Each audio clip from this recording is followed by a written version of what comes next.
Так, всем доброго утра. Итак, с вами продолжаем. Точнее, в тот раз не смогли особо поговорить. Вот сейчас будем с вами говорить о духах леса, лесных духах.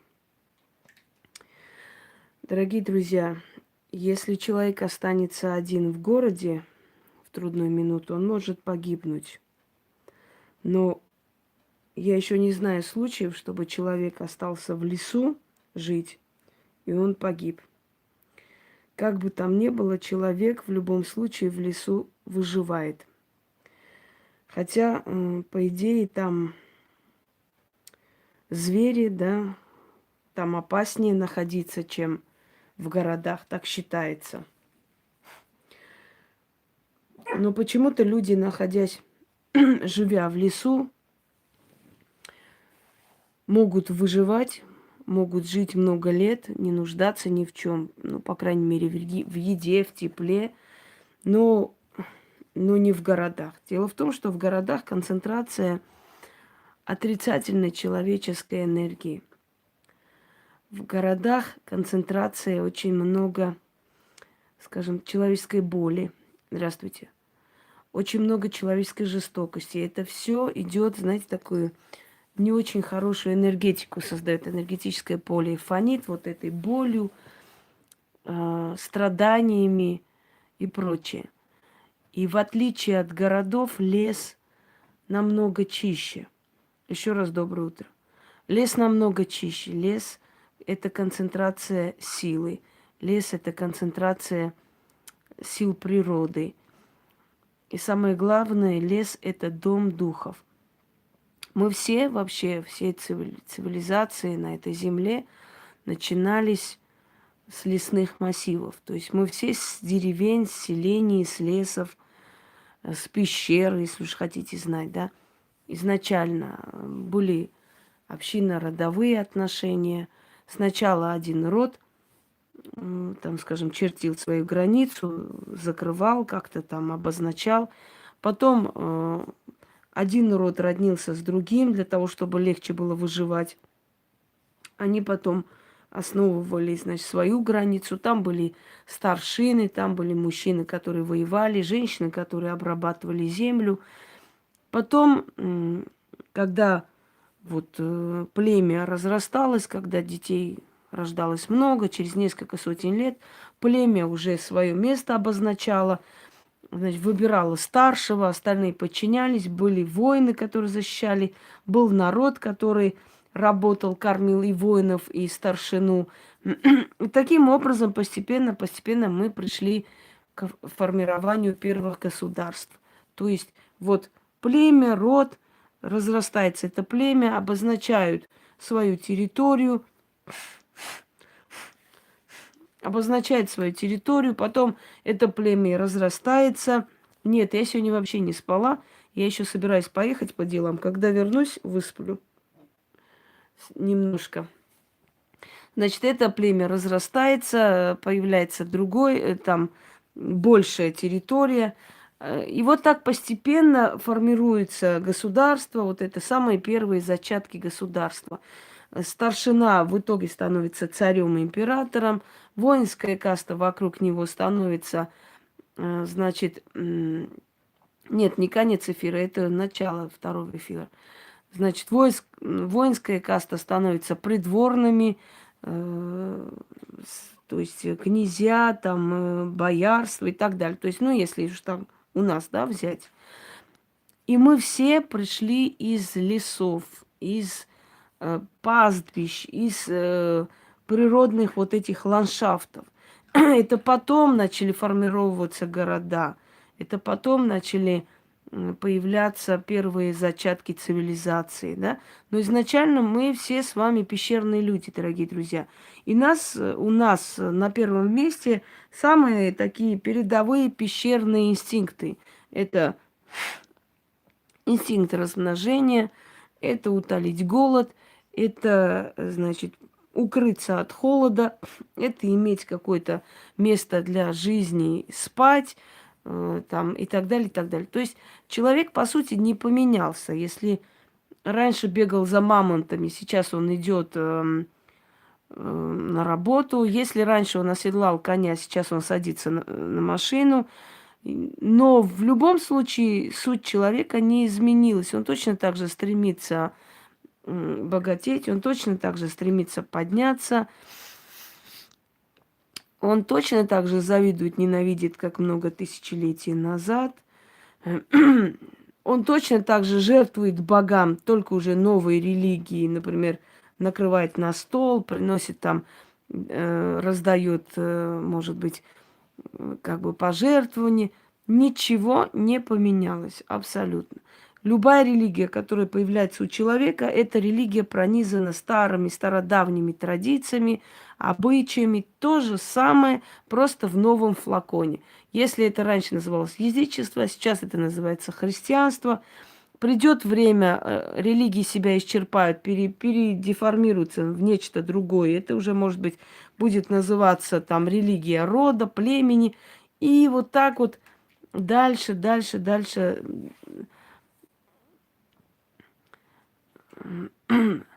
Да, здесь, ну, потому что здесь широта, здесь поле, степь, особенно дикая степь волгодонская, там вообще там перемешанные культуры, хазары, печенеги, кто там еще, кого только не было.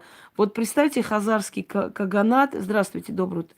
Хазарский каганат руководили еврейская династия, которая происходила от Соломона. И хазарский каганат находился вот там, где часть Дагестана, вот Кавказский хребет, часть Дагестана, значит, что там еще есть? Часть Чечни, Ингушетии, Осетии обхватывает вот эту часть. Там хазары создали свою государственность. Сейчас хазары называют таты. Их, это горные евреи, горские евреи, если уж правильно.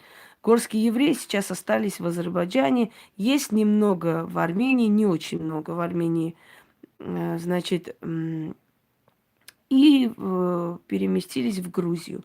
Вот в основном в этих республиках именно из хазарского каганата. Если вспомните, как Олег Вещий, значит, шел на хазар мстить неразумным хазарам и так далее, и так далее. Поэтому вот скифы, сарматы, печенеги, аланы, ой, там кого только нету.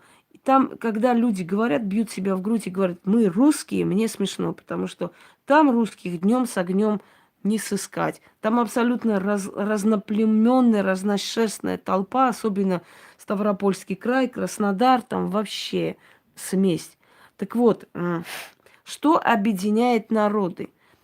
Что-то должно быть объединяющее, по каким признакам, да, можно назвать как бы этот народ, этот этнос. Объединяет народы их религия, верование, как бы мы ни говорили, их язык. Все, больше ничего.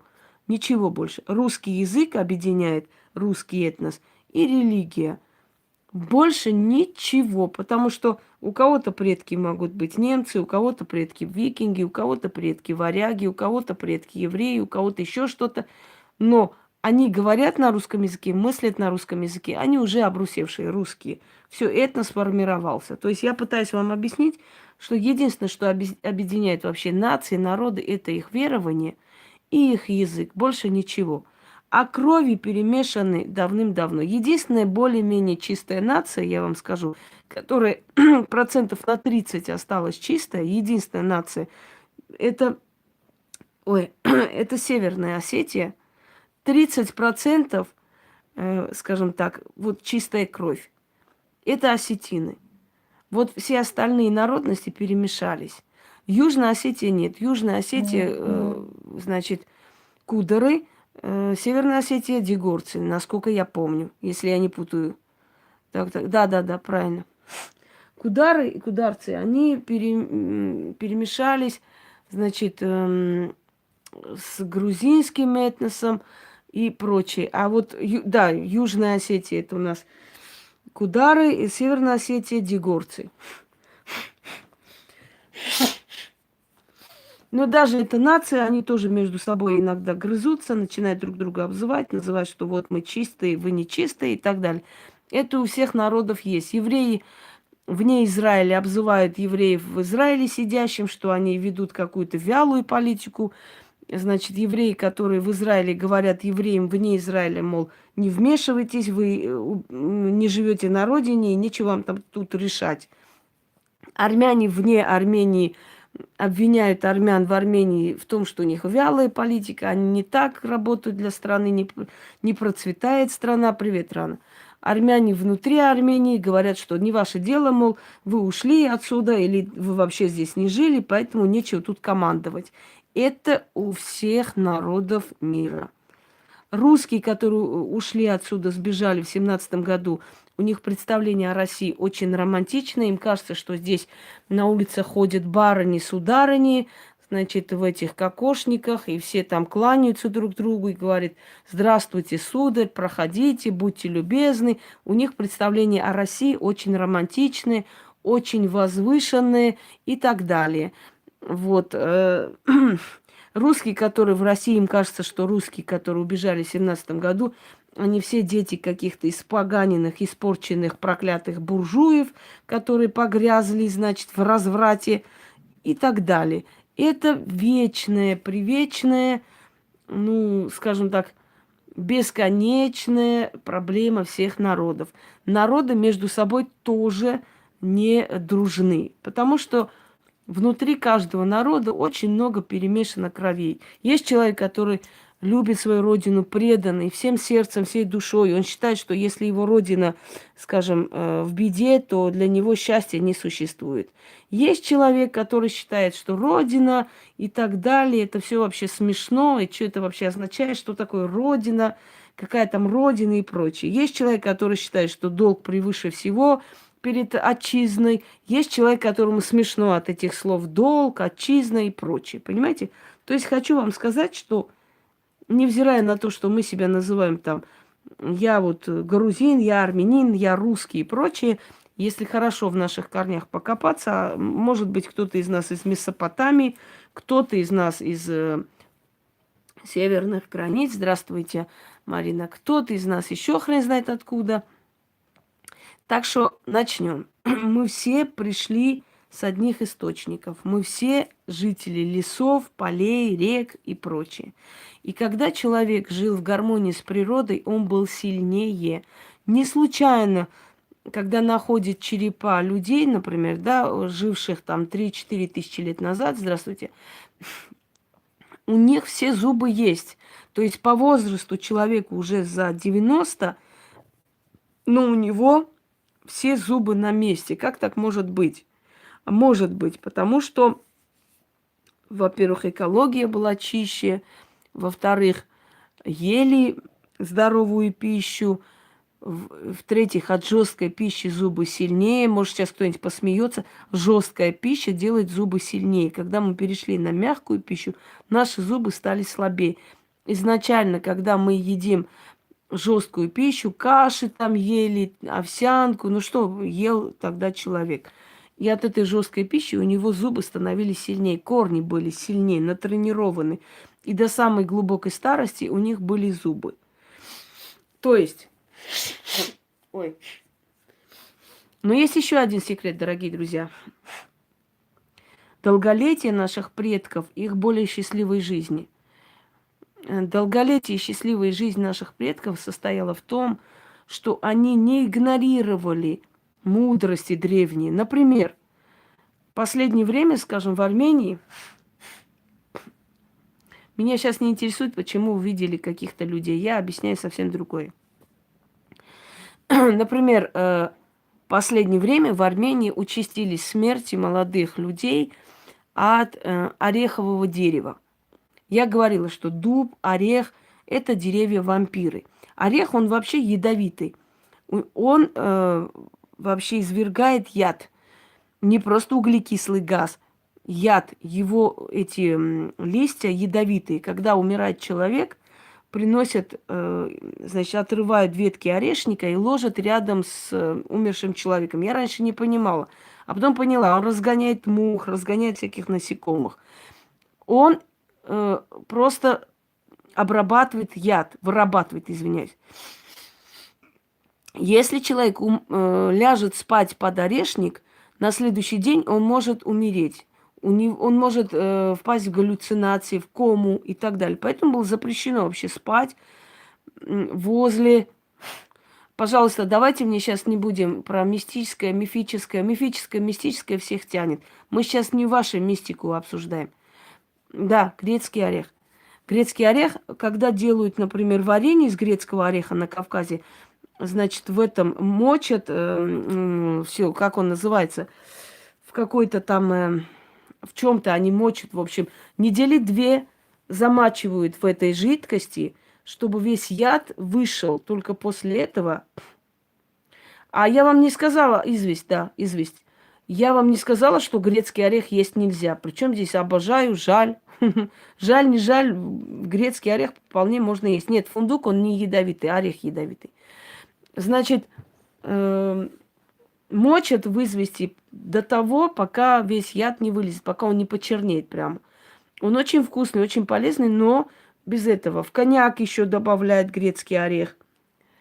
Короче говоря, дорогие друзья, значит, орешник – это дерево-убийца. И орешник нельзя было подниматься на орешник и вытряхать орех. Здравствуй, Анаит. Нельзя было, потому что орешник убивает. Вот наши предки это знали. Они никогда не вытряхивали орех. Они, знаете, каким образом эти плоды спускали вниз? Значит, привязывали палки друг к другу очень так, обматывали крепко. И вот этой длинной палкой били по орешнику, по веткам. Орех выпадал. Весь орех вот так вытряхали несколько часов, но вытряхали только так. Я еще не помню, чтобы в дни моего детства кто-нибудь поднимался на орешник и оттуда вытряхал орех. Потому что орешник убивает. Вот наши предки этому следовали, поэтому молодые люди не умирали. А сейчас молодые люди, которые игнорируют, да, игнорируют все эти сигналы, все эти, значит, так, все надоело мне эти вещи и сны. Давайте, до свидания. Игнорирует все эти... Вот, если у вас 3 ореха, ни в коем случае никого, особенно молодых парней, не пускайте подняться на орешник. Орешник питается душами умерших. Он убивает. Поэтому на орешник становиться, подниматься на это дерево нельзя категорически. Он 10 лет, 15 лет может ничего не сделать, в один момент убьет. После этого орешник обязательно вырубали. Считалось, что это дерево уже несет зло. Значит, дальше. Возле кладбищ. Привет, Яна. Давай, беги на ярмарку, мы тебя не задерживаем, ничего страшного. Возле кладбищ люди не строили дома. Потому что кладбище фонит ужасающей энергией. На кладбище люди не просто так лежат, не от хорошей жизни. Кто-то покончил с собой, кого-то убили, кого-то... Да, удачных продаж, Ян. Пусть у тебя будет все хорошо. Возьми с собой мак и начитай. Как маковки не сосчитать, так денег моих или клиентов моих не сосчитать. И раскидывай рядом со своей лавкой. Ты увидишь, сколько народу придет. Еще... На мед читай, как яростные роем пчелы слетаются на мед, так бы на торговых людей купцы слетались. Аминь. И всем эти ноги будут нести к тебе. Дальше. Значит, пойдемте далее. Возле кладбищ нельзя было ни гулять, ни строить дома. Люди соблюдали законы мироздания, природы, поэтому они были и счастливы, и удачливы, и плодовиты, и они имели постельное отношение до глубокой старости. У них хватало на это силы, желания, любви, понимаете? А сейчас люди отошли от всего. Они решили, что это все пережитки прошлого, это все фигня и так далее, так далее. И перестали это все соблюдать. Итог плачевный. Значит, пойдемте далее. Ой, этот долбанный нос, извиняюсь. Пусть отойди.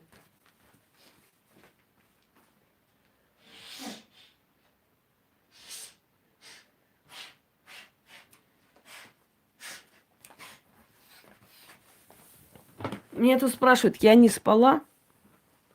Я не то, что не спала, я еще пока это зарядилась, успела убраться дома, помыть все эти полы, почистить. Я же больная на эту тему. Вот, я сейчас поеду потом на почту, вернусь, и я думаю, упаду слегка. Далее.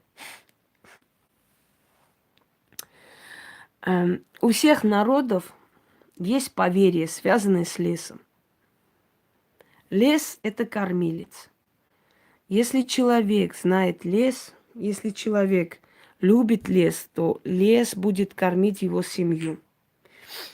Пусть тебе привет передают. И говорят, чтобы ты тихо там сидел. Сидеть тихо, Пуся. Если человек, спасибо, понимает язык леса, он никогда не будет голодать, он никогда не будет голодный, он никогда не будет беззащитный. Лес ему все даст. И еду, и напитки, и дрова, и материал для дома. Все даст лес. Но если человек неуважительно относится к лесу, лес для него станет могилой, гиблым местом. Мы все когда-нибудь заблуждались в лесу. Ходили кругами, не могли найти тропинку. А тропинка была прямо перед глазами. Правильно? Правильно. Нас так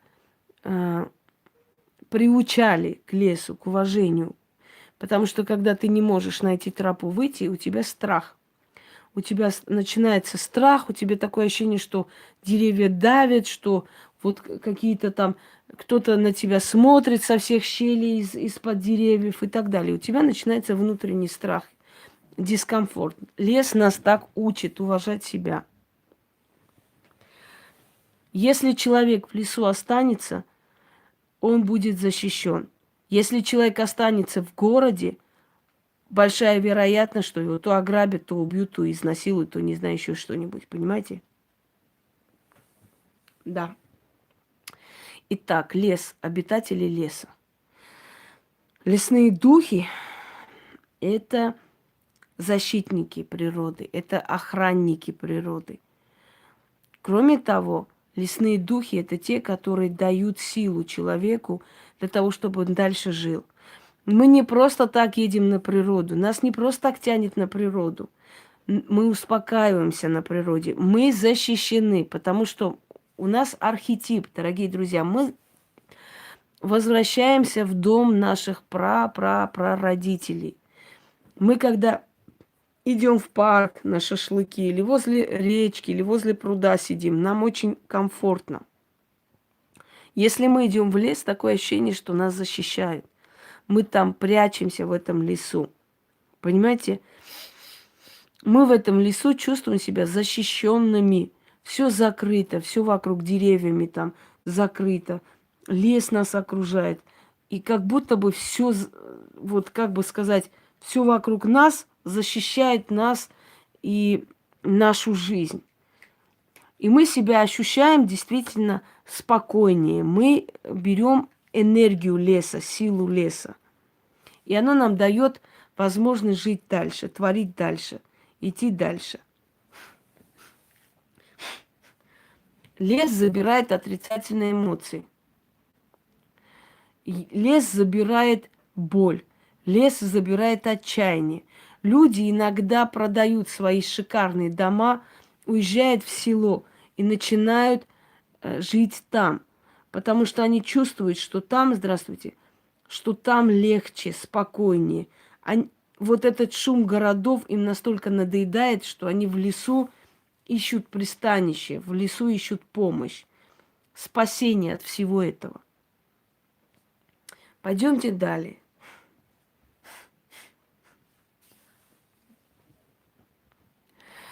Кто такие лесные духи? Давайте возьмем, скажем, славянский пантеон, да? Все думают, что самый главный в лесу – это леший. На самом деле леший совершенно не главенствующий. Есть дедушка лесовик или лесник. По-разному его называют. Дед лесовик, значит, лесник и так далее. Кто он такой?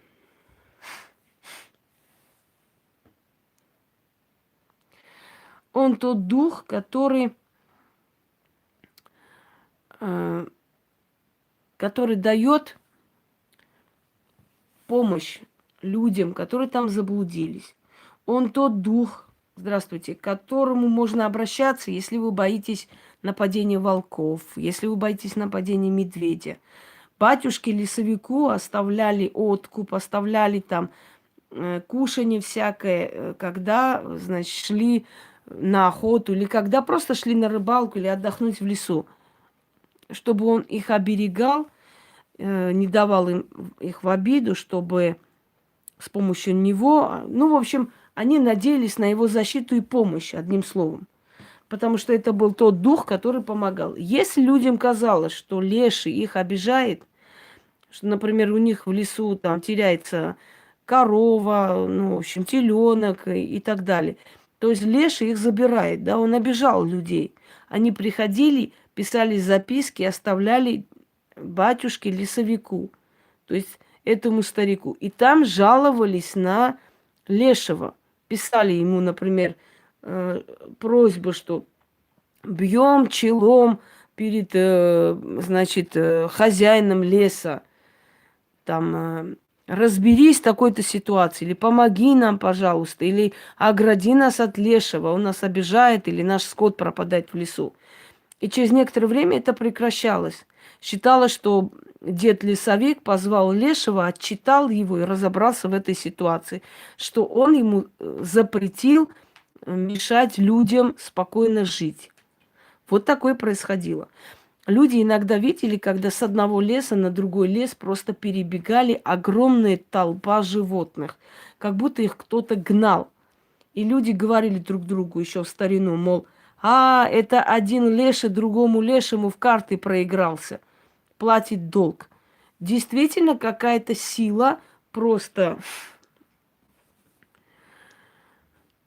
Послушайте, мне плевать на этого Самира, его тайный сговор, его какие-то ролики. Пожалуйста, забудьте про это голубое существо навеки вечные. Он абсолютный ноль. Это абсолютный человек ни о чем. Ему заняться нехер. Ходит, ролики снимает, какие-то тайные заговоры лепит.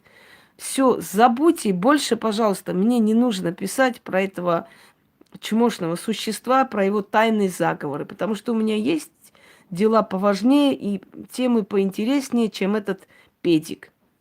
Пойдемте дальше.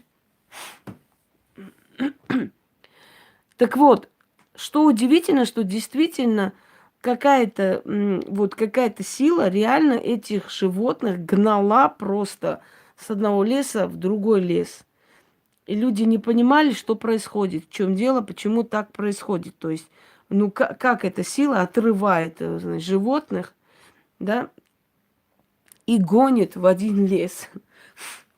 Это говорит о том, что некая сила действительно их, невидимая сила, для нас невидимая, а для них видимая, их гнала. Значит, следующий момент. Леший. Леший особо людей не любит. Леший не любит, когда нарушают его границы. С лешим надо быть осторожнее. Он может появиться в виде старика, что-то попросить. Он может появиться в виде медведя. Он может появиться как волк. Он по-разному появляется людям. Иногда он появляется как пень. Люди видят некий пень. Вот было такое, что вы видели большой пенек, просто черный такой пенек, значит, да, вот этот черный пенек, как бы, несколько раз видели, через некоторое время он исчезал, его нет, и все. У северных народов, например, у викингов, да, у ирландцев, там, скандинавов, у них поклонение лесным духам, феям, тем же эльфам, которые стали героями сказок диснеевских. И сейчас, может быть, вы будете, как бы, люди будут воспринимать несерьезно, что эльфы там, феи, ну что же это такое, это же смешно. Это не смешно совершенно. Это лесные духи. Духи, которые живут под камнями, в кустах, на деревьях и прочее. Статуэтки – это бог Кернун или Церн у кавказских народов. Он Ацха, хранитель и защитник животных и, значит, леса. Он повелитель леса. Он повелитель вообще всех лесных массивов. А это лесная дева, это его дочь считается. Некоторые говорят, его жена. Но есть другая повелительница леса, она считается его супругой, а это считается его дочерью, лесная дева. То есть, а между ними это тот же самый дед-лесовик, который является в облике старого дуба, еще кого-либо. Это у нас волшебный лес такой получается, если вместе их сопоставить. Значит, далее. Духи, которые охраняют камни. Сейчас мы перейдем на разных культурах, обсудим, как лес воспринимается. Например, если вы кто-нибудь бывал в Осетии, есть перед входом в ущелье сидит человек такой рогатый, оленьи рога, то есть старик с оленьими рогами. Вот тот самый бог Ацха, хранитель леса, который стоит прямо... Ой, я уже сама не помню, когда я сплю, Алена. Значит, хранитель леса, который стоит прямо на опушке леса, его статуя, он оберегает лесной массив, лесных животных. Если вы ради спортивного интереса стреляете в гусей, еще в кого-нибудь и так далее, пожалуйста, на здоровье. Если вы убиваете диких животных без надобности, то есть для удовольствия и увлечения, то знаете, что рано или поздно вы будете очень сильно наказаны. У нас в селении был такой случай, когда два друга, которые постоянно охотились, я помню, они притащили огромную сову, потом их чуть не арестовали, потому что это редкий вид, занесенный в Красную книгу. И было очень жалко, потому что он такой красавец был, огромный. Они его застрелили так. Некоторое время он валялся, потом они куда-то его выкинули, потому что лень было из него делать чучело и так далее. И вот там одна была бабка, которая сказала: ребята, вы доиграетесь когда-нибудь, просто запомните мое слово. Вот они, значит, пошли на охоту, и через некоторое время один друг на себе притащил второго. Отвезли в больницу. У него огнестрельное ранение, прямо чуть ниже живота. Ему повезло, что он не задел мужской орган и в живот, потому что если в живот ранение, вы знаете, что ранение в живот это уже почти 100% летальный исход, потому что все вены, все эти проходят через живот человека. Именно поэтому самый страшный удар это в живот. Удар в живот практически всегда летальный исход бывает. Так вот, и как это все случилось? А случилось таким образом, что он увидел медведя, выстрелил, а оказалось, что это его друг. И он клялся, что он видел медведя, что у него перед глазами медведь появился. А это был его друг, который кричал, махал руками. Он говорит: а я вижу медведя, который машет лапами и ревет. И он с испугу выстрелил. И он, естественно, все там, кто-то суеверно отнесся, кто-то по-другому. Но старые люди сказали: вам лесной дух отомстил. Отомстил за то, что вы животных просто так ради интереса убивали. После этого они перестали охотиться. Он, по-моему, до сих пор в инвалидность взял. То есть расплатились, понимаете? Считается, что человек имеет право только тогда убивать животное, когда он голоден или он должен согреться. То есть у него жизненная необходимость, и то он должен это делать таким образом, чтобы животное не страдало, чтобы животное не видело эти страдания. То есть абсолютно это должно происходить, как бы сказать, не задевая психику животного. В Коране есть такой момент, когда пророк приходит к своему другу, и тот хочет зарезать барана. И он, случайно выходя во двор, видит, как тот связал барана и точит нож перед его значит, глазами. И он ему говорит, почему ты причиняешь животному несколько смертей? Не точите ножи перед их глазами, не показывайте им, что вы хотите их убить. Убейте так, чтобы они это даже не поняли. То есть вот это мне запомнилось. То есть во всем должна быть гуманность. Даже в том, что животных нам дали на съедение. В любом случае мы должны знать, что это живое существо, которое хочет жить.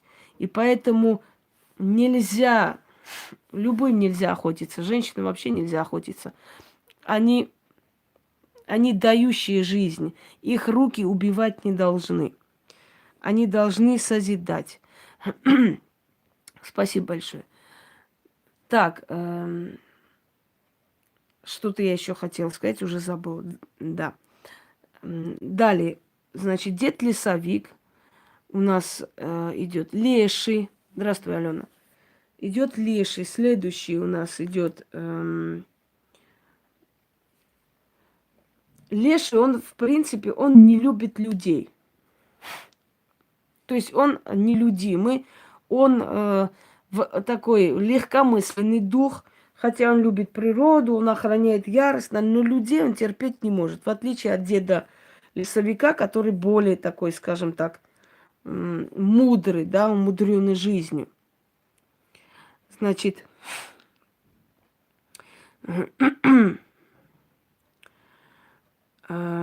колтки. По-другому, если в скандинавской традиции, да, их называют гномики. Это маленькие такие малые духи лесные, которых можно было людям прийти и забрать себе на службу. Люди раньше приходили, забирали из леса себе помощников, колтки. То есть они оставляли еду, они оставляли угощения и уговаривали, просили их и забирали на своих санях к себе домой. Спросите, зачем им это надо было? Во-первых, скажем так, когда колтки приходили домой к человеку,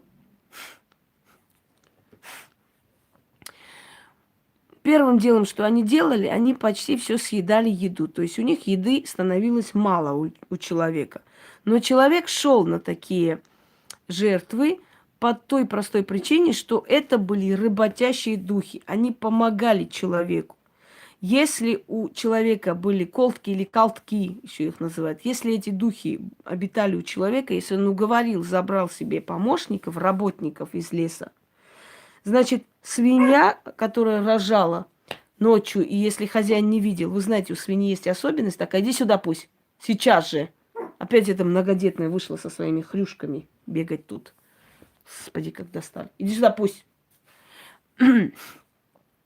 Вот она родила, и она может съесть своих поросят. У них есть такая особенность у свиней.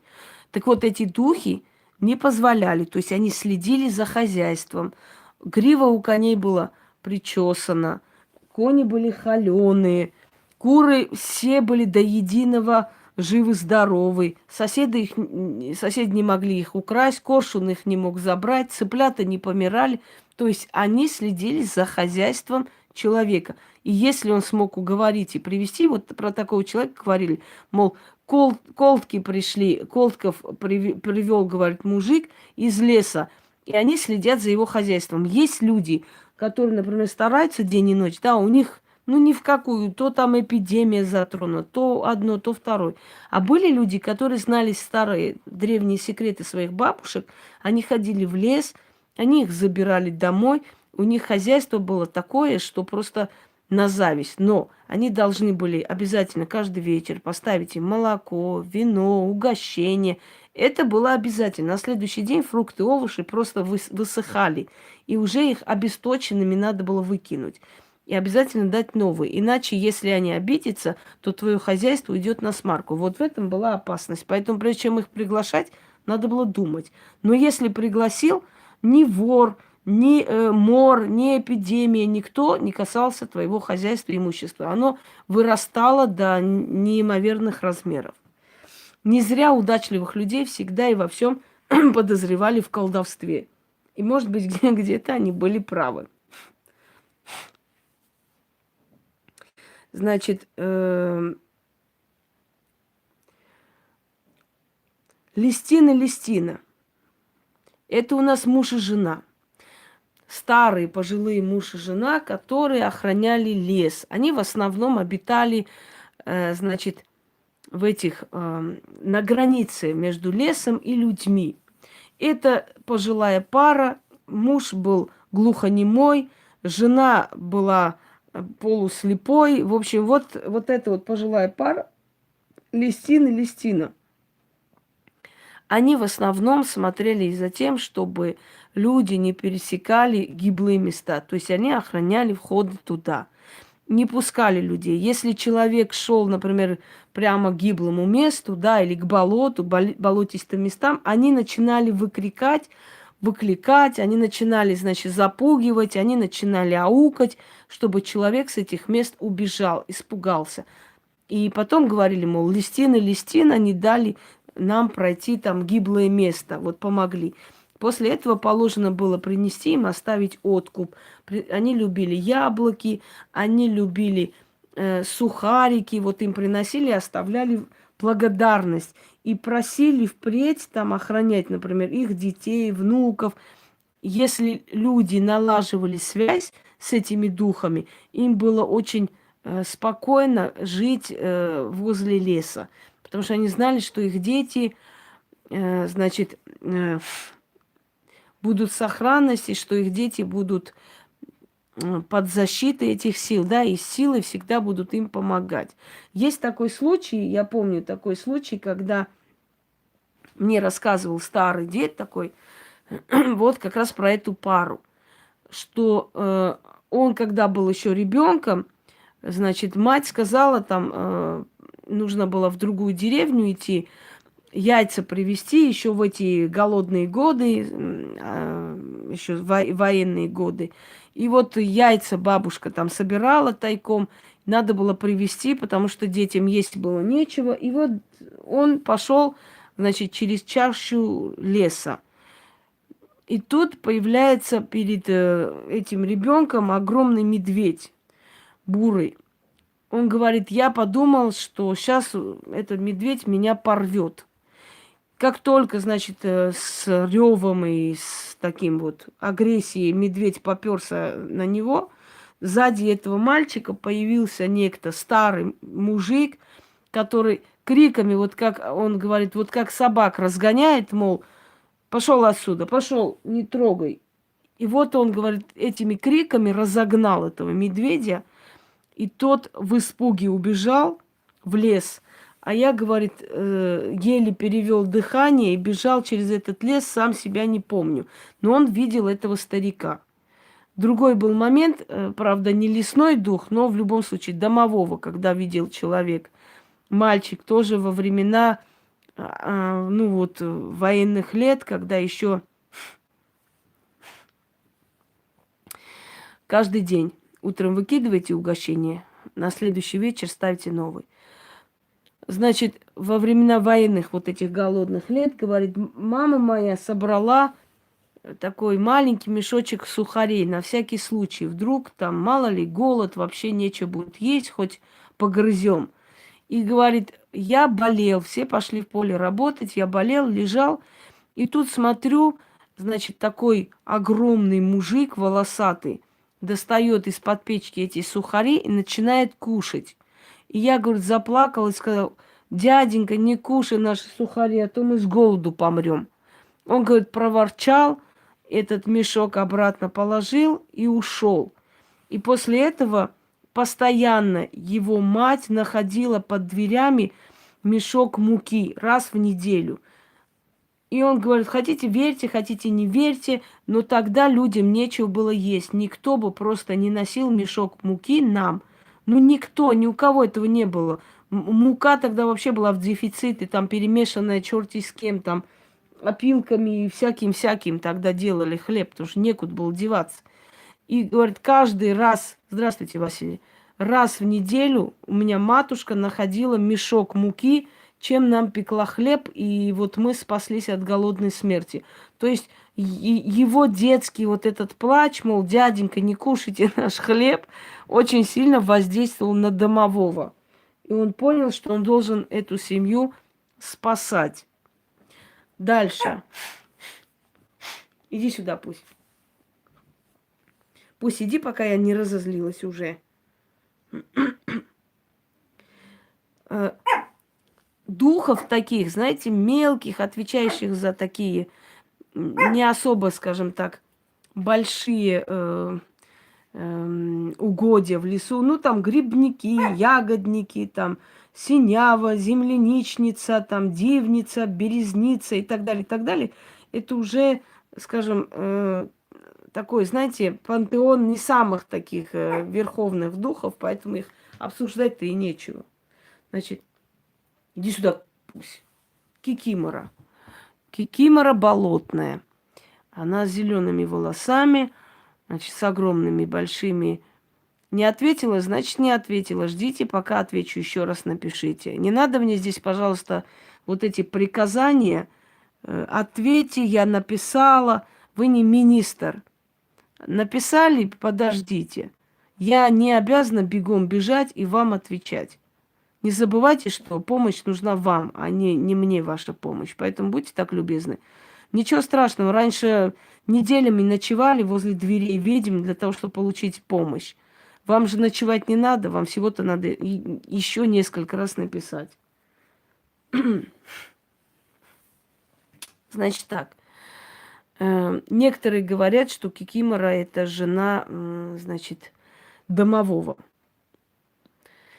Но я склонна думать, что все-таки это абсолютно обособленный дух, потому что, судя по ее повадкам, это озлобленная женщина, женщина, которая заманивает в болото, топит, и она очень опасна. Так вот,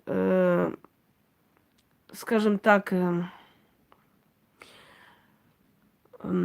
женщина замужняя, счастливая, да, она не будет мстить за свое несчастное замужество.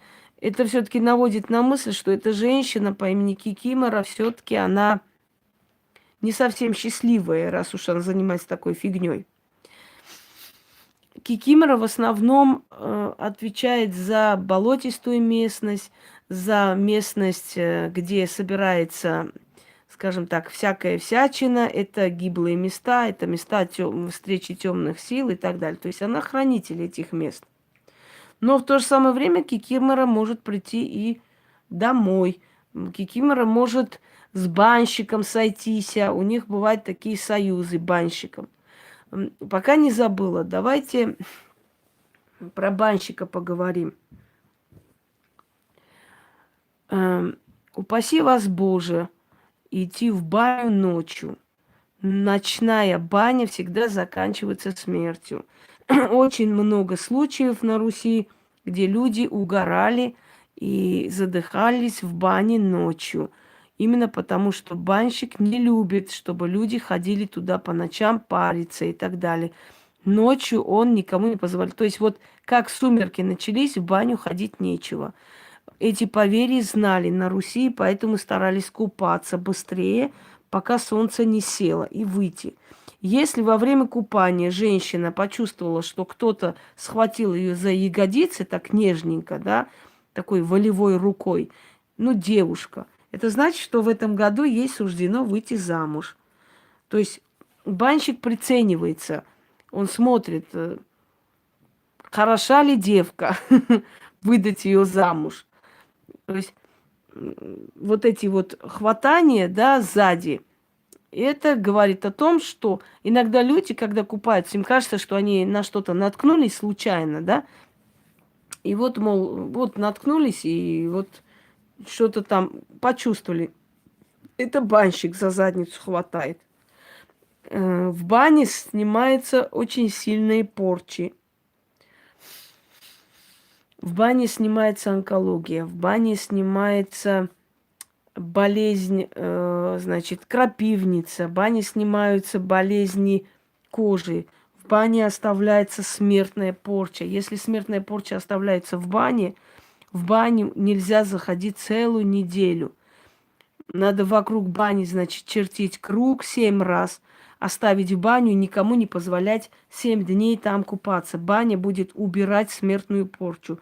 Баня – это на самом деле место, такой круг силы, таинственное место, которое не просто для купания. Понимаете, как купание – это некое такое очищение тела и души, это обновление на самом деле своего ментального тела.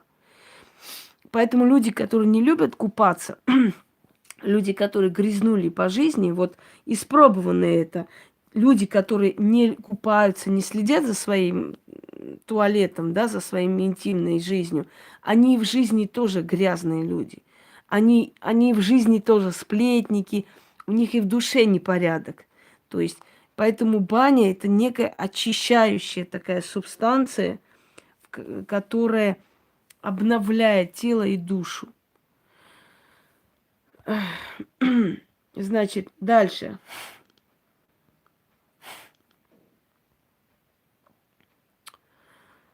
Нет, в ванной такое невозможно делать. В ванной нет той силы. Это баня. Баня, причем не новая баня. Эта баня должна быть хотя бы использована, ну, лет 5-6, чтобы в ней накопилась эта сила очищения. Только тогда. Значит, дальше, сейчас дальше обсудим с вами. Так. Да. Если на деревьях были особые метки, эти деревья нельзя было срубать.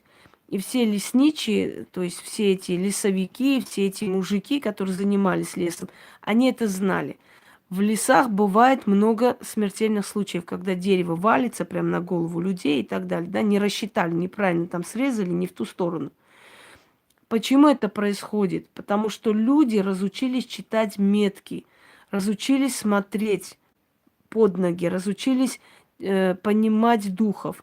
Если леший, либо дед-лесовик метят деревья, их срубать нельзя. Это значит, что на этих деревьях живут их дети, на этих деревьях живут духи, это их дом. Поэтому их срубать нельзя. Теперь, скажите мне, пожалуйста, те, которые любят лес и ходили часто по грибы, оставались, много ли раз, да, это тоже нельзя. Так точит когти леший, он ходит и в облике медведя, в том числе. Много раз было, когда вы в лесу и слышите разговор, слышите звуки где-то. Звуки. Или, знаете как, или ощущение такого запаха, как печка, или ощущение, как хлеб пекут где-то. Это говорит о том, что здесь есть поселение, и в этом поселении живут семьями духи, лесные духи. Мы их не видим, дорогие друзья, но они существуют. Но, скажем так, на Востоке, в лесах считалось, что живут джинны. Поэтому, когда вы идете, нельзя в лесах, в этих местах запрещенных, то есть туда идти нельзя, не надо рисковать. Печкой пахнет, костром пахнет, смех, веселье. Ночью люди, которые ночевали в палатках, например, или там в домиках лесных, говорили, что вдалеке слышали там как песня, пляска. Им казалось, что там кто-то приехал, может, там отмечает что-то. На следующий день спрашивали, а кто там отмечает, а кто там вообще там был? Говорят, никого не было. Ходили, даже следа нету никакой свадьбы. А рядом свадьбу играли, песни, пляски, там танцевали, громкий смех. В общем, полное ощущение свадьбы. Вот. Свадьба, да, свадьба духов. Только вы это не видите. Значит, в лесу вас могут позвать по имени. Нельзя оборачиваться, нельзя откликаться, нельзя. Они вас запутают. Вы будете ходить кругами, вы не выйдете из леса. В лесу слышны голоса, в лесу слышны разговоры. Такое ощущение, что рядом с тобой кто-то с кем-то говорит, договаривается. Или, знаете, внезапно, например, раз и рядом вот какое-то слово сказали. Или, например, там «спи, спи», или «не знаю». Вот бывает вот абстрактно, из ниоткуда, из пустоты слова. Я, например, несколько раз помню, я слышала, а я как? потом еще что-то слышала. Какое-то такое слово «береги» или может. Вот это вот несколько раз. Именно вот ни о чем слова просто. Такое ощущение, что кто-то продолжает свой там недосказанный разговор. Да? Значит, как определить гиблые места в лесах? Во-первых, если вы идете в лес, заходите в лес своими словами. Да, в лесах терялись люди. В лесах терялись люди. Люди боялись лесов. Считался, что лес – это обиталище джиннов. Например, у кавказских народностей считается, что в лесу живут дивы, то есть девы, черные девы. Поэтому очень может быть, что, например, неуважительно отнеслись к ним, к хозяевам леса, и не вернулись люди. Заблудились там, медведь порвал, волки съели, плохо стало, что-то увидели, психика не выдержала, они там с ума сошли или умерли и так далее. Так вот, значит, у нас был преподаватель. Сейчас его нету, он прожил прям достаточно хорошую жизнь, 90 лет с чем-то. У него обнаружили рак еще в 60-е годы. И сказали, что ему осталось там жить буквально месяца 2. По его рассказам, он пошел, поднялся на скалу, сел, закурил, и вдруг видит человека, который ему говорит: иди сюда, я тебе помогу. И вот он пропал. Он говорит: я не помню себя, пошел в лес. Думаю, умру, так умру. Что я 2 месяца буду бесполезно ходить туда-сюда? Не хочу. Пусть я лучше вообще пропаду, сгину, чтобы меня никто даже не видел. И человек начал ему показывать: ешь вот это, пей вот отсюда воду и так далее. Он пропал на месяца 3. Через 3 месяца вышел весь обросший, весь уже ногти там огромные и так далее. В общем, одичавший. Вышел из леса, пришел домой. Ну, он там, привели его в порядок. Через 2 дня забрали в больницу. Врачи сказали: рака нет. И он начал, значит, после него начали искать, мол, давай пойдем, покажи хоть какие травы ел, что. Не помнит человек ничего, абсолютно. Он говорит: я помню, что мне человек показывал, ешь вот это, кушай вот то. Я, говорит, помню, что кто-то меня вел, и я ночевал под деревьями, там навес себе сделал. На следующий день он приходил, опять водил по лесу, говорил: ешь это, ешь то. Он его спас. И когда он уходил из леса, он сказал: за что ты меня спас?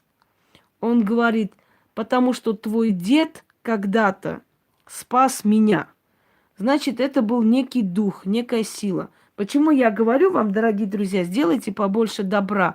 Это встретится вашим детям. У нас есть такая поговорка: твое добро однажды выйдет навстречу твоим внукам. Понимаете? Вот вы сейчас это делаете, человек не оценил, человек подло поступил, а вы все равно делаете добро, потому что то добро, которое вы сделали, однажды встретится, выйдет навстречу вашим внукам. Это обязательно будет. В самую трудную минуту ваши дети из ниоткуда получат помощь Вселенной во имя вас, ради вас. Потому что вы когда-то сделали кому-то, понимаете, в тяжелую минуту. От человека не ждите благодарности. Человек не скажет спасибо. Но Вселенная это запоминает. Ваша копилка наполняется. Так вот, он эти травы так и не вспомнил, к сожалению. Знаете почему? Потому что, видимо, тайна не всем дано. Вы замечали, что люди, которые что-либо видели, они теряют рассудок. Они не могут объяснить. Они что-то там говорят, но мы не понимаем, что они хотят сказать. Почему они теряют рассудок? Потому что это запретно, дорогие друзья. Тот, который прикоснулся к запретному, либо умирает, либо теряет рассудок. Как говорят, вход рубль, выход 2 рубля. Да, я говорю, выход вообще 100 рублей. Еще и с наценкой сверху. Так вот, такие люди, как я, либо должны умереть, либо должны сойти с ума, либо должны работать в этой сфере. Потому что то, что я вижу и знаю, э, нельзя вот просто так вот уйти отсюда и сказать, вот я видела вот это, вот это, вот это, вот так выдать всему миру и остаться в живых, и остаться при твердой памяти. Ну, нереально это все. Либо я должна в этой системе оставаться, либо я должна умереть или сойти с ума. То есть, почему происходит, когда ведьма хочет уйти из ремесла, да, вот, ну, устает человек, ну, не хочет, ну, хочет бросить уже, надоело ее, значит, вертят, крутят, сводят с ума. Кстати, хочу сказать о картах. Если кому-то кажется, что карты это всего лишь, ну, так себе не особо сильный такой момент магии, я хочу вас очень сильно разочаровать. Карты – самая сильная часть магии. Одна из самых сильных частей магии. Карты, не карты вам говорят, не бумага вам говорит, что и как, не эти рисунки. За картами стоят духи, которые вам подсказывают. И раньше в старину матери прятали карты, прятали только тогда их дочери выходили замуж. Если они гадали, увлекались всякими этими вот делами, они не могли выйти замуж, у них не получалось. Только после того, как прятали с них карты, то есть запрещали это со скандалом, только после этого они выходили замуж. Так что карты, не думайте, что если вы взяли карты, мне иногда пишут, ну я же особо ничего не делаю, я просто, ну, иногда так балуемся, карты смотрим. Я говорю, девушки, вы останетесь одни. Карты очень ревнивы. Карты тебе не дадут ничего, ни богатства, ни миллионы, потому что тебя не призвали. Но если ты карты берешь в руки, ты себя уже сделал одинокой. Просто знай, пока карты у тебя в руках, пока ты занимаешься этими гадательными процессами, ты замуж не выйдешь. Они тебя не дадут. Не сравнивайте с ведьмами, люди добрые. Это совершенно другое. И ведьмы тоже много лет замуж не выходят. И одинокие, иногда вообще одинокие, понимаете? Кто же меня вспомнил с утра пораньше, извиняюсь. Да, я слушаю. Здравствуйте, кто это?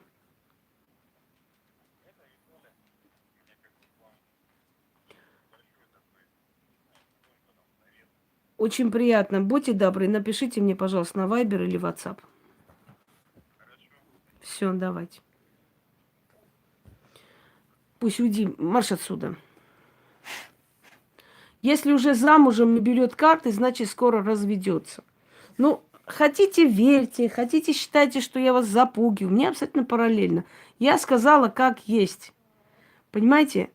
Я сказала, как есть. Вы берете карты в руки, вы будете одиноки. 1000000% однозначно. У нас тоже брак, знаете, такой гостевой. Нам тоже не дают вечно все время быть рядом. У нас необычный брак. Если мы в конце концов хочем, просим, пожалуйста, ну дай там хотя бы ну чуть-чуть женского счастья, нам дают это счастье. Но работа на первом месте. Утром деньги, вечером стулья. Все. Можно, говорит, без денег? Можно, но деньги вперед. Так вот, можно замуж? Можно, но работа вперед. Только тогда можно немного уделять времени для себя, себе, любимой и так далее, но ненадолго. Ненадолго. Как только я вдруг больше, чем надо, уделю внимание мужчине, этот мужчина из моей жизни уйдет. Его уберут. Из моей жизни не просто уходили, умирали мужчины, дорогие люди. У меня второй ребенок умер. Я просто не люблю на эти темы говорить. Я расплатилась. Ого-го-го-го. Не дай бог, я никому не желаю такого. Поэтому давайте не будем. Давайте не будем о плате. Если вы лезете туда, даже карты взяли в руки, вы уже им чем-то обязаны. Они уже вас могут не отпустить. Не надо, не балуйтесь этим всем. Много раз подумайте. Очень много раз. Пойдемте далее. О чем мы хотели с вами говорить? Угу. Лесные духи. Значит, они могут заманить человека. Например, женщина одна, которая потерялась в лесу и нашлась через неделю с большим трудом. Она бродила прямо возле леса, не только гиблые места, духи. Духи их зовут. Она пошла в лес за малиной или там, да, малина, ну, в общем, дикая малина. И вдруг слышит голос своего ребенка.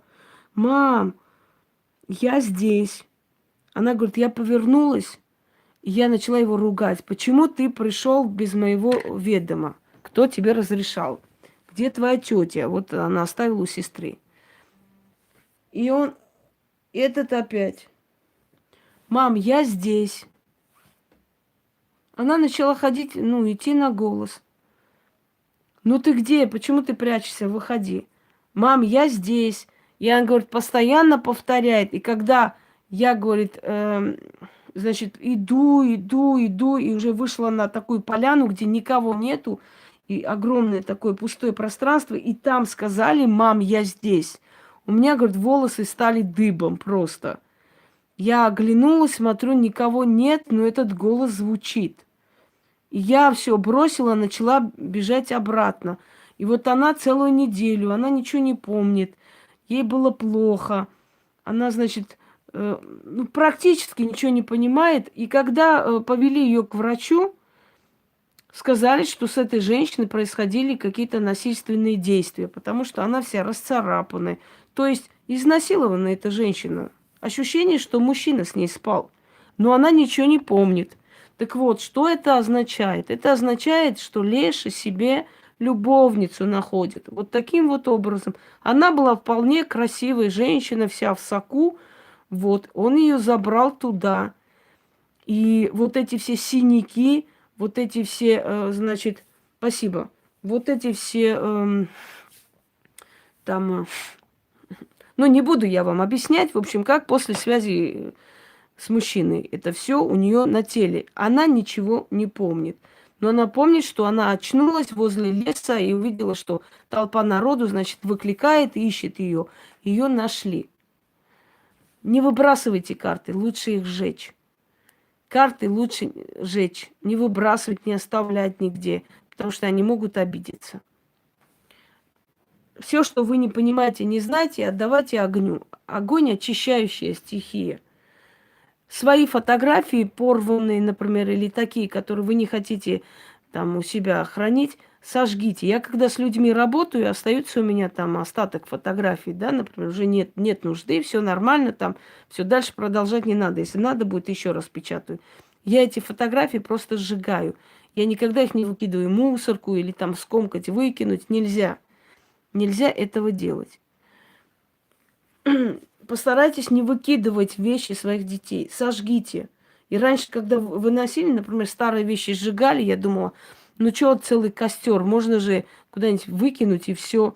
И вот у меня бабушки, нет, нельзя этого делать, потому что там кто-нибудь эти вещи возьмет, что-то наведет. Я думаю, вот им больше делать нечего, вещи брать. Оказалось, что существует такая система, что есть люди, которые специально наблюдают, когда из этого дома что-нибудь выкинут, и на эти вещи, значит, идут, что-то наводят, что-то скидывают. Много есть грязных людей. И чем дальше я живу, тем больше я это вижу. Я помню, когда мы с бабушкой шли, и она одну свою соседку терпеть не могла. Мы вышли. Ой, у меня этих карт, не представляете сколько. Мы вышли, значит, из дома, и она говорит, опять это вылезла. Это, как она ее, кукушка, что ли, как-то она там, клушка. И я говорю, ну, хватит выдумывать. Не-не-не, она что-то начитывает, я же вижу, что она там что-то бормочет. Я говорю, хватит выдумывать, значит, конечно, связано. Конечно, связано. Люди, которые карты выкидывали или сжигали, у них все болезни, все трудности жизненные проходили. Я знаю женщину, которая ноги свои сломала после того, как начала смотреть на картах, лезть в эти карточные дела. И она до сих пор не может понять, что это все от этих карт. Я объясняю, она говорит, нет, ну вот и сиди. Дорогие друзья, я понимаю, что вы хотите быть добрыми, но вещи свои и вещи детские не стоит отдавать. Больше не раздавайте. Нельзя. Лучше дайте денег, лучше купите. Вот когда дают донашивать, Я против этого. Не делайте этого. Это нехорошо, правда. Какую-то часть вашей судьбы они себе забирают, а вам отдают свои проблемы. Реально отдают свои проблемы. Да, да. Эм, Что я хотела сказать? Да, вот мы с моей бабкой вышли, и вот эта женщина, которая вышла со двора, она говорит, бормочет, такая сякая, что-то ей кидает нам во двор. Я говорю, это просто твои фантазии. И я поворачиваюсь резко, она говорит, это не мои фантазии, я знаю, что говорю. Разозлилась на меня. Да что ж такое, а? Да, я слушаю.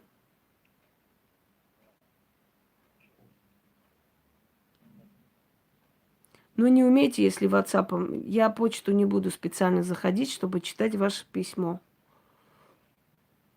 Уважаемый, я сказала условия своего труда. Помощь нужна вам?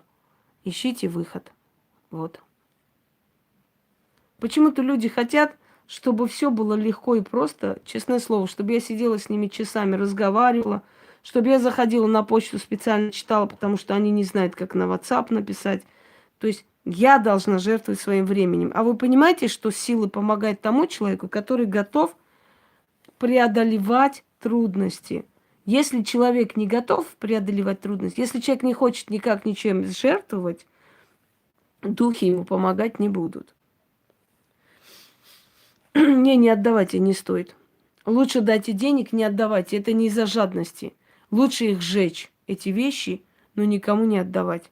Потому что это проверено временем. На самом деле, чем больше ты раздаешь людям вещи, тем больше ты по миру просто пускаешь свою энергию. После этого к вам деньги не приходят. Вот вы запомните одну вещь. Вы начинаете отдавать вещи чужим людям, и некоторое время вы вещи себе покупать не можете. Вроде бы вы хотели это сделать, но не получается. Знаете, когда можно делать? Только в том случае есть такой ритуал умилостивить судьбу. Когда вы хотите, родственники тоже смотря какие, когда вы хотите умилостивить судьбу, и вы не знаете, кто заберет, вам это не нужно. Я вам объясню почему. Когда вы отдаете человеку неряшливому, вы отдаете человеку нищебродскому, который не стремится ни к чему. Вот вы пожалели, да, и отдали вещь. Вы подсознательно уже боитесь этого. Вы впускаете этот страх к себе, потому что вы знаете, что это люди не очень хорошие. Ты думаешь, блин, вот я отдала, а не будет ли у меня сейчас проблемы их, которые на них есть, на мою голову, на моих детей. Переживаешь, ты пускаешь к себе этот страх. Если ты приносишь, ну, спускаешь вниз, например, в подъезд, да, ложишь эти вещи, и пускай забирает. Можно время от времени отдавать свои вещи вот таким образом. Оставлять, а неизвестные люди забирают. Ты знать не знаешь, кто их забрал. У тебя нет подсознательного страха, что вот был там нищий, или был больной, или был еще какой-нибудь. То есть ты спустила, оставила, поднялась. А кто там забрал, ты понятия не имеешь. И значит, подсознательно ты не пускаешь этот страх. Ты об этом не думаешь вообще. И этого не случится. Понимаете, почему?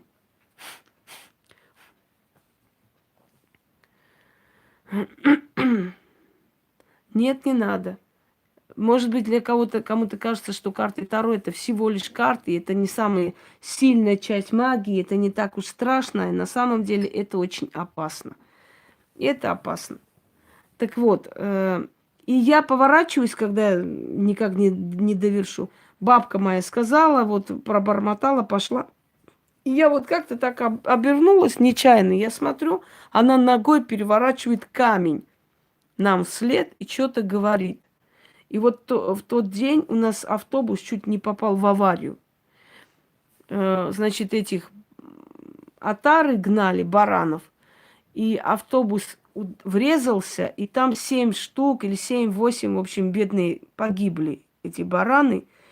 И мне так было жалко, я пришла домой, заплакала, я помню, как их откинула, прямо они ударились, бедные, все в крови, я заплакала.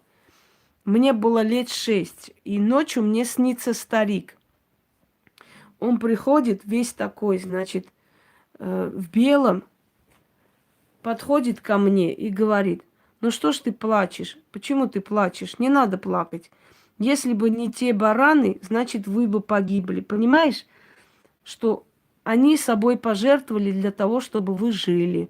Поэтому не плачь. Или человек должен был умереть, или бараны. И я вот утром проснулась, у меня такое ощущение было, что я вживую кого-то увидела, кто мне это сказал. Мне стало легче. Я, можно сказать, детская фантазия, там, ну, пришло во сне, да. Я была в том возрасте, когда о таких вещах ты не задумываешься, что какая-то жертва отдается и так далее. Я тогда не была так развита, чтобы об этом думать, и это мне приснилось. На самом деле, действительно пришли и мне сказали. То есть, понимаете, постепенно этому обучают, дорогие друзья. Я помню свою бабушку, когда у меня был очень смертельный случай в жизни, я не хочу об этом рассказывать, но это был реально смертельный случай, это было нападение, и меня могли убить. Чего я только не прошла в этой жизни, никому не пожелаю. Это был смертельный случай, очень страшный. И поэтому с тех пор, когда я иногда вижу нападение в лифтах, еще где-нибудь, я просто кожей это чую, потому что я вот, ну, все прошла это все. Я увидела свою бабушку, которая... Я сначала увидела реку, огромную реку. Река – это жизнь. И две женщины повалили корову и режут ее. Она, бедная, брыкается, они пытаются ножом, значит, срезать ей шею. Я говорю, зачем вы это делаете? Для кого ты режете эту корову? Значит, я говорю, для кого вы режете корову? Они говорят, как для кого? Для твоих похорон, мне сказали. И я, значит, обомлела, у меня холодок по телу пробежал. Я вижу огромное кладбище и яма, зарытая яма, да. Яма, я спрашиваю, а чья яма, для кого? Они говорят, для тебя место. Появляется моя прабабушка, но это другая моя мамина бабушка. Она меня схватила за руку, огромное кладбище, километры просто, кресты, вот эти все памятники. Она меня схватила за руку и начала меня тащить. Ну так эта женщина не бежит, а летит прямо, вот как будто у нее ног нету. Вот, значит, она летит. Какой ужас? Это не ужас. Это часть моей жизни. Я говорю, женщина, ну куда ты меня так тащишь? Ну подожди. Она говорит, пошли, пошли, пошли. Я тебя должна отсюда вывести. Пошли, пока у меня время есть. И она меня вывела с кладбища и сказала, что бы с тобой ни случилось, не бойся, выживешь. И вот тот момент, когда я тогда подумала, что меня сейчас убьют, я не выживу. Я выжила. Я выжила так, что один из этих грабителей, их было трое, один из них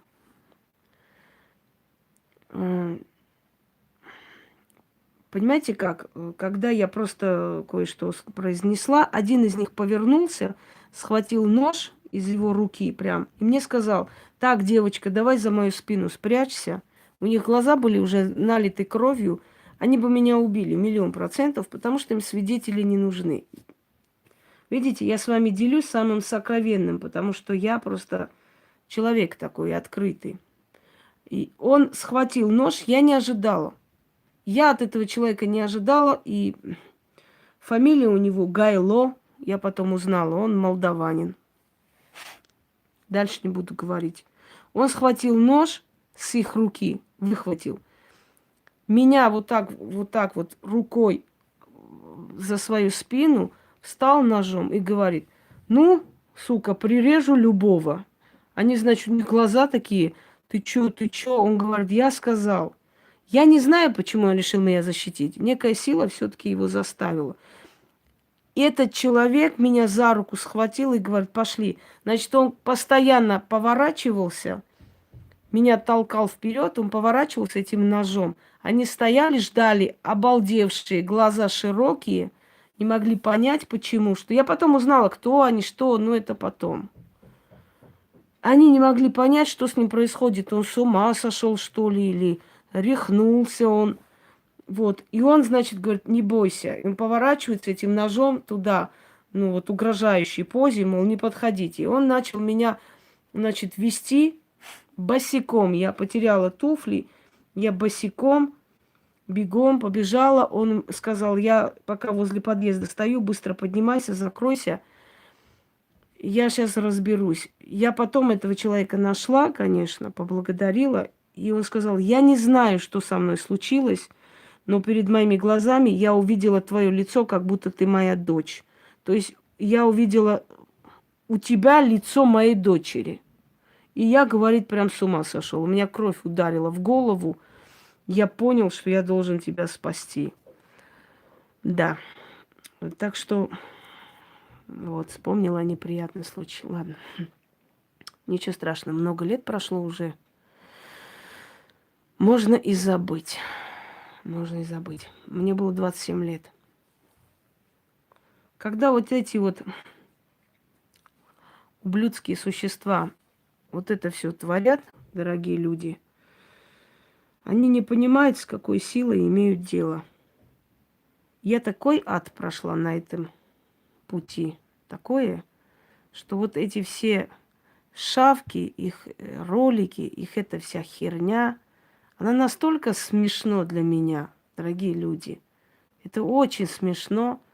Победить меня какими-то роликами, каким-то обоссанным этим блогером, какой-то херней. Это смешно, поверьте мне. И вы не удивляйтесь, что меня не могут победить и не смогут. Потому что то, что я в своей жизни прошла, вот самое страшное уже позади, понимаете?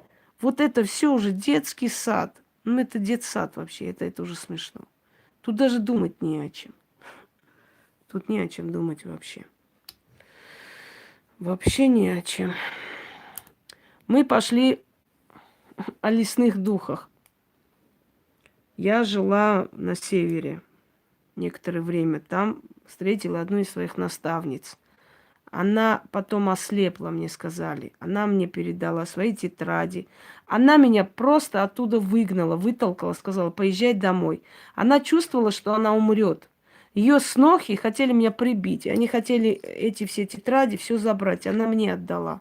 Они были пьющие, она им не доверила. И перед тем, как уехать, значит, мы идем, звали эту девушку Валя. Зима. В Коми, если кто-нибудь знает, Коми, Карелия, там 40 градусов, 45, и это нормально, минус 45. Значит, не то, что ничего не боятся, людям нечего терять. Вот, они думают, что обойдется, авось пронесет. Угу. Мы идем, дорогие люди, мы идем, и вдруг в дороге возникает огромная красивая собака. Такая красивая вообще. И я говорю, ничего себе, какая красота.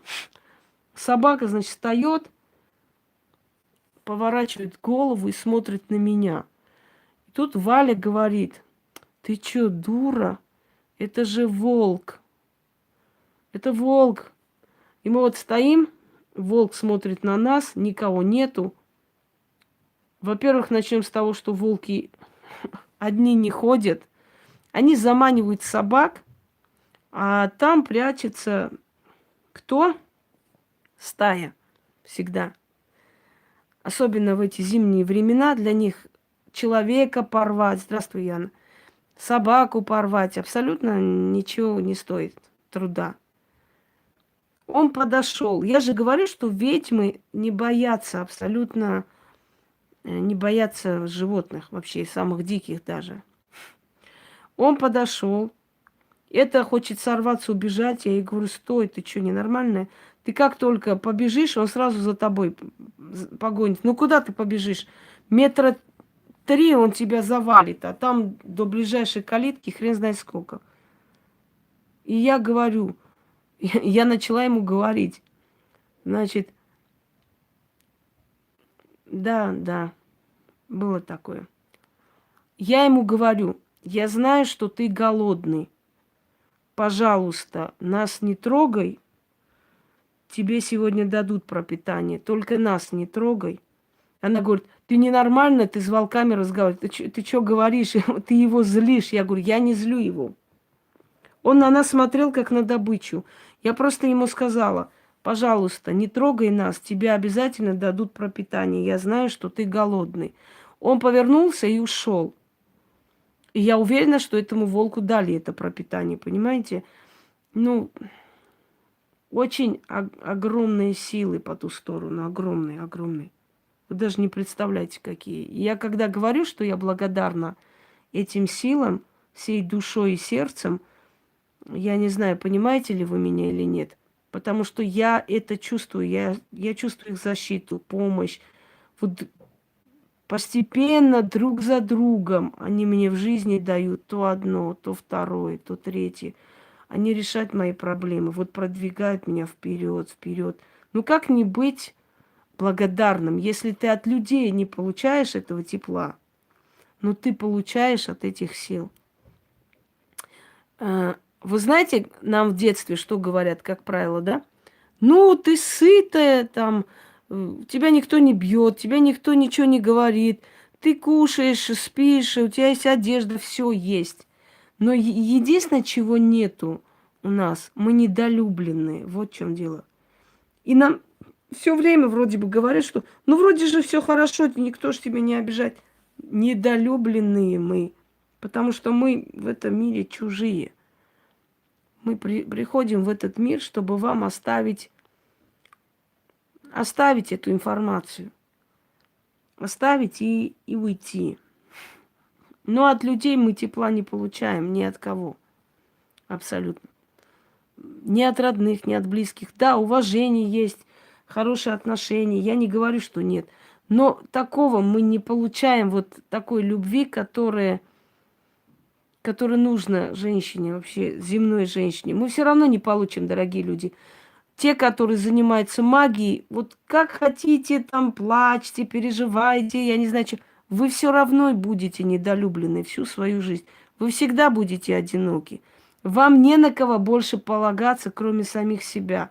Это к вам приходят за помощью и плачутся. Вам идти некуда. Если вам плохо, вам идти некуда. Некуда, потому что сильнее вас нету характером, чтобы вас поняли и поддержали. Понимаете? Не надо страдать, надо просто сосредоточиться на своих делах, работах и перестать страдать. Нечего страдать, что тут страдать-то, Господи. Вот вы так себя и утешаете. Меня же никто не бьет, меня же не ругает, не матерят, ну и все прекрасно. Уже спасибо. Так вот, давайте подытожим эту тему, дорогие друзья. Лес – это хранилище силы. Если города исчерпали эту силу, если города забыли традиции, обычаи, лес, деревня еще пока осталось. Понимаете, там чистота, сила осталась пока еще. И лес – это хранилище силы. Это обиталище духов. Это их территория. Русалки. Кто такие русалки? Русалки – это те, которых водяной забрал себе красивые женщины. Говорят, как правило, утопленницы становятся русалками. Не только утопленницы. Не только утопленницы. Русалки, они изначально есть. Русалки, они хранители водоемов. Они хранители живности, которая там обитает. И то эхо, которое мы говорим, ученые объясняют эхо как бы процесс физический. На самом деле издревле говорят, что эхо – это особое, значит, спасибо, благодарю. Это некая лесная сила, которая за вами повторяет, забирая вашу какую-то энергетику. Относитесь с уважением к духам леса. Лес будет вам помогать. Не рвите просто так, не ломайте просто так ради удовольствия. Только злой человек так делает. У нас есть такая поговорка, когда ты рвешь траву, представь, что ты рвешь усы своего деда. Считалось, что наши предки уходят в землю и выходят как трава, что выходят как цветы, что это их ментальное тело, то есть что это их дух, их сила, которая дает силу этой траве. Если ты просто так рвешь траву, значит, ты рвешь усы своего деда. Нам так говорили. Природа чувствует.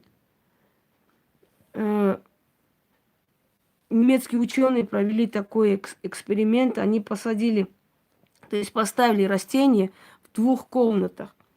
К одному растению подходили, проклинали каждый день, желали плохого, материли. К другому подходили, говорили приятные слова. Через 20 дней растение, которое каждый день ругали, увяло, высохло. Растение, которое хвалили, лелеяли, оно расцвело. Это говорит о том, что это все не просто так сказано. Действительно существует сила любви и сила ненависти. И вот эта вот энергия ненависти и посыл ненавистный, он действительно губит жизнь людей, понимаете?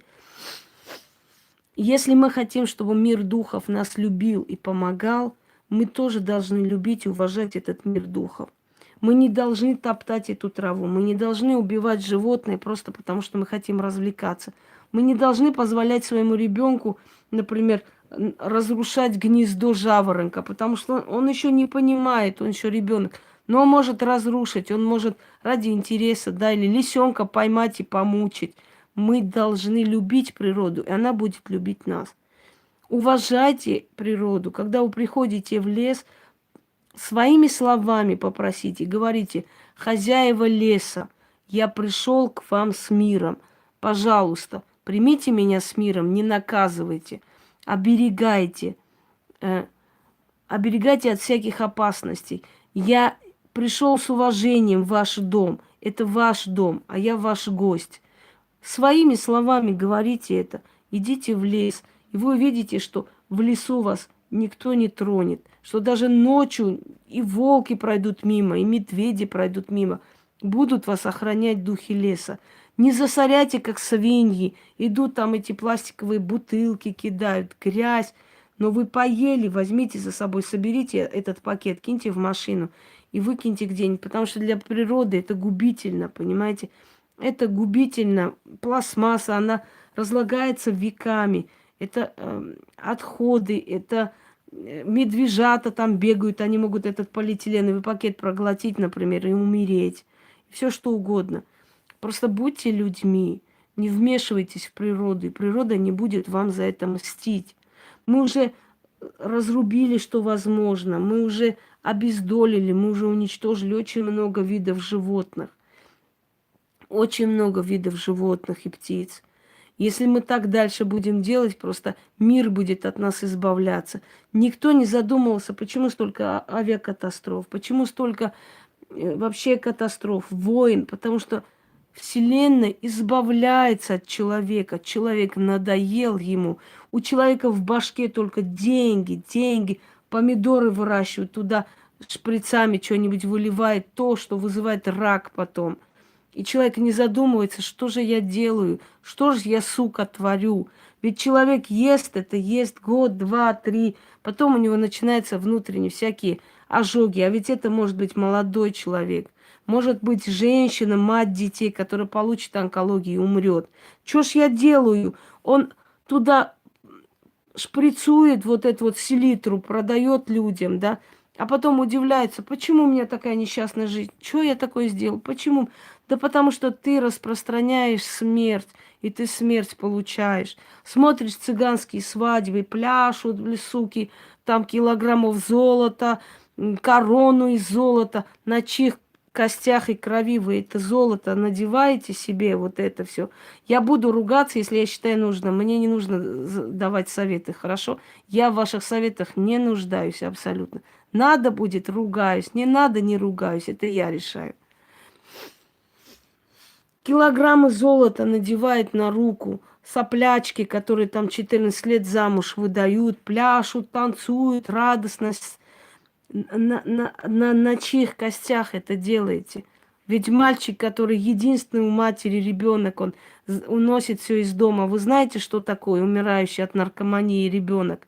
Когда женщина уже ждет, когда же он помрет, и когда же он в конце концов сам отдохнет и ей даст жизни.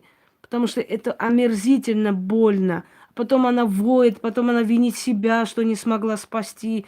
Она стареет раньше времени, она уходит следом за сыном. Понимаете, что же вы делаете, люди? Когда и просить не нужно. Просить тоже не надо, как мне говорить и что мне говорить. Я сама могу вас попросить и научить чему угодно. Когда вы себя так ведете, не удивляйтесь, что в вашей жизни это происходит. Мадам Белова, вот эта алкашка из Испании, которая удивлялась, почему ее дочь предала ее, почему на суде она встала и про свою мать сказала клевету, тем самым чуть не посадила ее, жаловалась нам, плакала. Откуда же у моей дочери столько грязи? Как же она могла? Она меня предала, тварь такая. Ненавижу, отказываюсь, проклинаю и так далее. И я думаю, а почему же ты удивляешься, это ж твоя дочь? Ты же вчера хвалила меня, расхваливала, сегодня гадости говоришь, врешь, сочиняешь. Почему же ты удивляешь, что твоя дочь тебя так предала, врет, сочиняет против тебя? Ведь это же твоя кровь. Ты удивляешься, что твоя подлость тебе вылазит. Не удивляйся. Она воспиталась на твоем примере. Ты лживый человек. И вот ребенок у тебя лживый. Понимаете, что интересно? Что такого типа люди потом все время говорят, за что? За что меня Бог наказывает? Почему? Вот что я кому сделал? Они напрочь забывают свои подлости. А эти подлости всегда возвращаются, поверьте мне. Поверьте, я вас уверяю. Итак, дорогие друзья, более-менее мы с вами ознакомились с духами леса и с их повадками. В ближайшее время еще кое-что проведу, расскажу вам кое о чем. Сейчас мне нужно на почту, после я приеду, упаду некоторое время. Это чмошное создание я удалю, это видео, потому что, не хочу вот это вот вонь, омерзение там. Главное, я показала вам, вы увидели, как его зачморили, этого великого блогера киевского, сидит там, козел жирный, и из себя корчит там героя. Да ты приди тут, скажи, я скажу, что ты мужик. А там, знаете ли, в таком месте, где тебя не достанут, по-твоему, каждый герой. Как говорится, героем сала. Вот. Спасибо. Так что, дорогие друзья, я закругляюсь. Если будут вопросы, как-нибудь еще зададите. Я еще сниму. А теперь поехала по делам и потом приду немножко дрыхну, потому что отключается Наполеон. Наполеону нужен отдых срочно, хоть чуть-чуть. Всем удачи, всех благ, а тем, которые пытаются мне сделать гадость и причинить боль, хочу вам сказать одну вещь. Гадость мне делали, боль тоже причиняли. Мою душу через такую мясорубку пропускали, что я уже давно-давно нечувствительна, дорогие люди. Это бесполезно. Вы можете тыкать в мои раны хоть бревном, оно не будет ничего чувствовать. Оно уже бесчувственное, как и я, впрочем. Понимаете? Но зря вы стараетесь, очень зря. Последние деньги отдали этому жирному Борову. Вот лучше бы вы себе волосердин купили или хотя бы клизму сделали для начала, чтобы успокоиться. Или вообще купили бы, например, огнетушитель, чтобы задницу тушить, как только она будет прямо, значит, пылать черными кострами. Вот, и отдохнуть. И вообще не завидуйте никому. Вы не знаете, какой ценой людям дается то, что у них есть. Реально говорю вам. Вы такую цену платить не согласны. Не думаю, что вы бы согласились. Да, мыло можем выслать, целый мешок мыла можем отправить.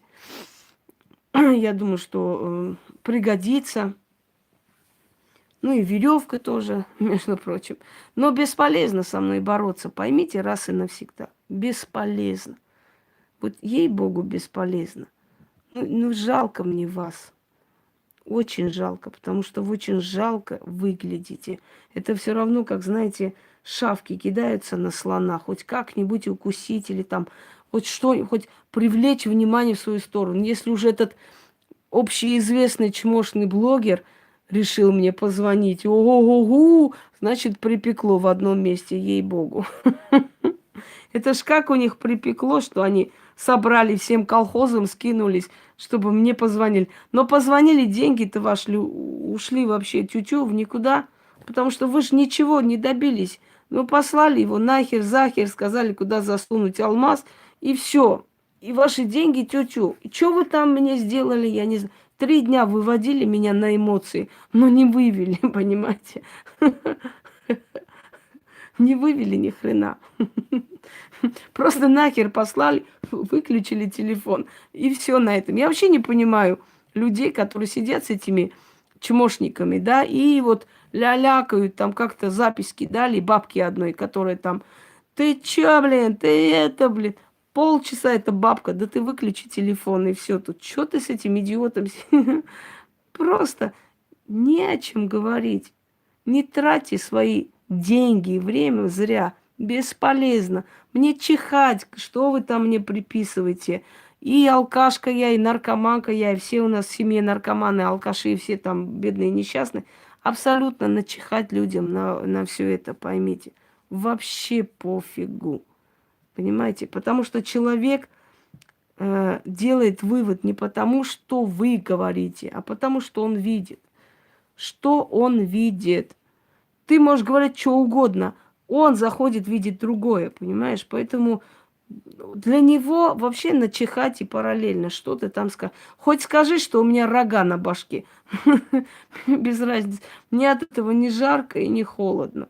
Ну, сколько можно вам повторять? Вы просто отнимайте время. Вот. Да, это единственное, что вы можете. Ну, потому что у вас со временем все нормально, вы уже бездельники все. А я человек, которым каждая минута на счету. Вот этими пользуйтесь. Что вы бездельники, а я себе позволить такую роскошь пока не могу. Всем удачи, всех благ, всего хорошего.